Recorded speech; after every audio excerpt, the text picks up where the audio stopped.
I'm going to take a break from my regular videos on photography and my camper van and just talk about an idea I came up with for helping the homeless. We met this guy more than a year ago. We were walking our dogs at the dog park. He had his 2 dogs with him and just seemed like a regular guy until we found out that he's sleeping in his car near the campground. And it hit me then that there's a lot of people that just fell upon hard times. He's a really decent guy. He loves his dogs. He doesn't want to leave them. They say you can judge the heart of a man by his treatment of animals. And last winter, he spent a very cold winter sleeping in his car with his 2 dogs. And we've seen him at a couple of places around town. He has some regular hangouts. And I've chatted with him many times since then. And the last time I spoke to him, he was talking about how he's trying to get a loan to buy a camper van. And then it kind of hit me that there are people living in camper vans. We don't need to find the homeless people a house. I was driving through our subdivision, a new subdivision here, and there's a couple of new houses being built. I'll just have a look through there. Piece of land's about 225,000 New Zealand dollars. New houses going up everywhere. Ends up costing about $750,000 to buy a piece of land and build a new house. And we don't need to put everyone in a brand new house. And this actually doesn't seem quite fair when the rest of us are all paying mortgages to just give people free houses either. And the trouble with a single man or woman living in a car, they go to the bottom of the pile when houses are given out by the government, because you just need some woman to be in a bad relationship and she ends up out on the street with 3 kids. She's going to get the very first house available. Those people, single people living in their cars, are going to the bottom of the pile. And when we look at this other video from my dash cam earlier on today, as I was driving around, you can kind of see the solution right in front of us. There's a camper van parked out someone's house, probably gets used 3 or 4 times a year at the most.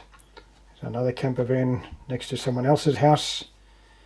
I'm not saying people should give away their camper vans. I mean, I've got a van that I use for work and it cost me $5,500. I've spent a bit doing it up so we've got something to sleep in when we go away on holidays.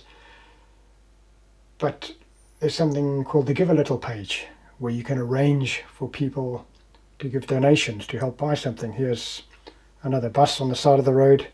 To the right there's a caravan, and most of these things are just not being used. There's a good chance people will want to sell them. And in New Zealand here we get people who come to do their great excursion around the country. They get a little van, they do it up, and they leave the country and they sell it. There's plenty of camper vans for sale here. And if you think about it, we've got at the top of the scale people living in mansions. You've got people living in regular houses, paying a mortgage. Below that, well, probably some people would say a better option is tiny homes. People are getting tiny homes to lessen the mortgage. They live in quite comfortably in those. And you get people living in decent-sized caravans, and then you get people living in camper vans. And when you think of the people living in tents, living in a vehicle of some sort is a huge step up. And even a camper van. I mean, one day when I retire, I dream of getting a camper van and traveling around the country. And that would be an absolute dream for me. So if someone is homeless and you can help them get a camper van, that is an amazing step up from the position they're in. Even if you consider this man, he's just bought that vehicle that he's got there now because he was previously sleeping in the front seat of a normal car with all his possessions in the back, along with his 2 dogs. He's going to step up from that. He's sleeping in a people mover that has a bit of a bed in the back, and that is also a huge step up from sleeping in the front seat of your car. But even when you think about that, he's got to get up at some stage, and it's cold outside. He's got to find a way to cook his breakfast. The other night I was in bed. I woke up at 2 o'clock in the morning with acid reflux, a real burning.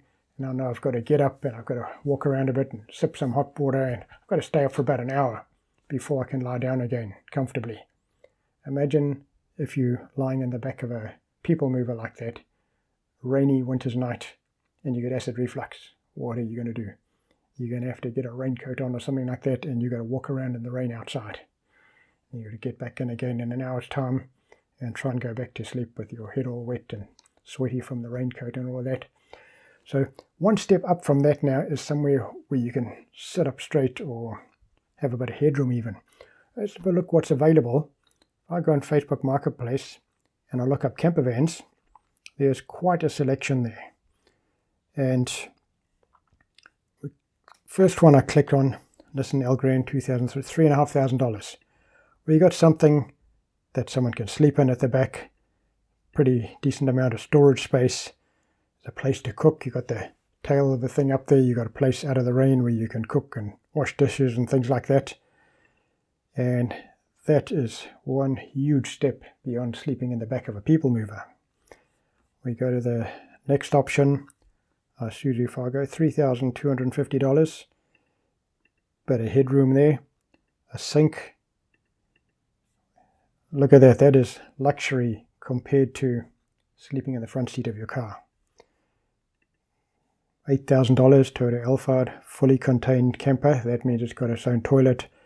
Some of these things have a shower of some sort. That's always an advantage. This one's got a pull-out awning on the side.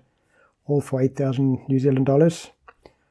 We go to a high-top, high-roof caravan where someone can actually stand up. Look at that. You've got a bed, you've got a sink, you've got a stove. And imagine that now for a homeless person.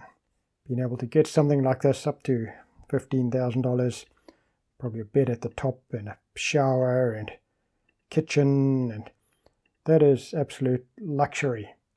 It's 1,000 times better than sleeping in a tent.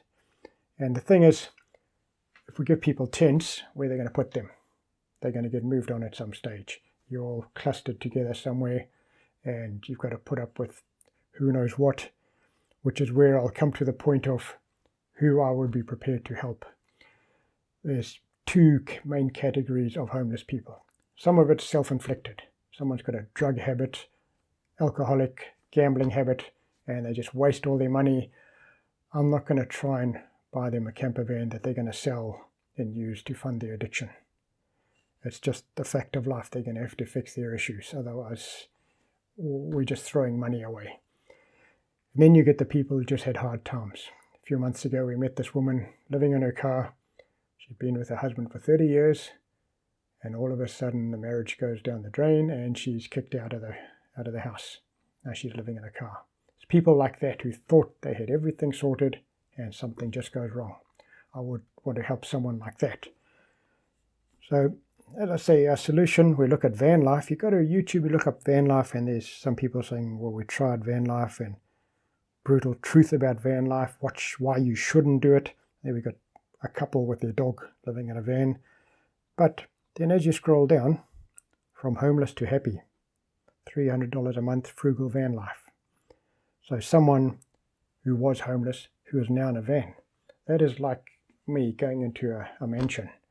It's the difference from living in a normal house to going into a super mansion. So we don't have to spend $700,000 getting each person a home. There's vans, they're out there. A lot of these people obviously don't have the money. And even if they did, in New Zealand alone, if you try and get a rental in the town where I live, you'll be competing with 40 other people. So the whole fact is not that we're not giving these people homes, it's just not enough homes to go around. Then there's wars carrying on, people blowing up entire cities and everyone, refugees, racing off to other countries. We had COVID, a whole bunch of people came back to New Zealand because of COVID. And you simply cannot have enough houses everywhere around the world for everybody all the time. We're going to run out of them. But we've got all these camper vans sitting around being used once or twice a year that people might want to sell. And the solution is, what I thought is, I don't have the money to just give my van away. I need something to travel in. I've got a mortgage to pay. My rates cost me $70 a week on my mortgage. But if I go to Give a Little and I open up a page for this man, other people can contribute. And you share it on Facebook. I've got $2,100 now. I've got this set up for a month to end the end of May, early June. And I'm hoping that I can get this man enough to buy something comfortable to live in. And I'm advising other people, you don't have to have lots of money to help someone. Just have a camera, get a picture, get their story, make sure it is someone who really deserves it and needs it, and open up a Give a Little page, and maybe you can present them with a better life. Thank you.